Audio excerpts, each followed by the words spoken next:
Méditation du 24 octobre, la décision de Jennifer. N'ayez pas pour parure ce qui est extérieur, cheveux tressés, ornements d'or, manteau élégant, mais la parure cachée du cœur, la parure personnelle, inattirable d'un esprit doux et tranquille. Voilà qui est de grand prix devant Dieu. 1 Pierre 3, les versets 3 et 4. Jennifer Lawrence est l'une des actrices les plus célèbres et les mieux payées d'Hollywood. Peut-être reconnais-tu son nom dans la franchise X-Men ou Hunger Games.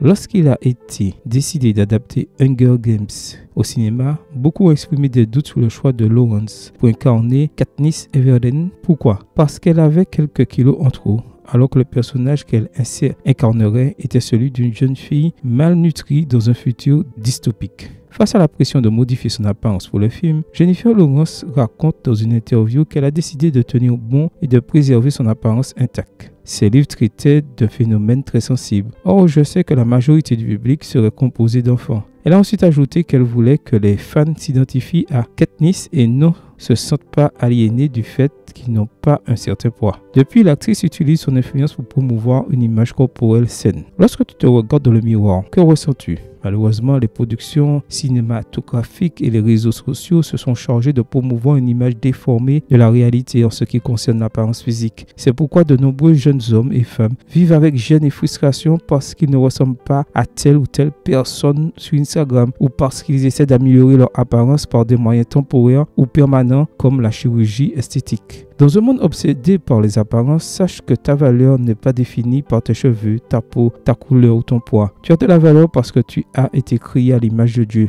Voir Genèse 1, verset 26. Et ce qui est en toi, ce qui ne peut être vu avec les yeux, a plus de valeur que l'apparence physique. Alors, la prochaine fois que tu te regardes dans le miroir, au lieu de te soucier de ce qu'il te manque ou de ce que tu as de trop, souris et dis à Dieu, je te célèbre car je suis une créature merveilleuse. Psaume 139, verset 14. Amen. Bonne journée à toi et que le Seigneur te bénisse.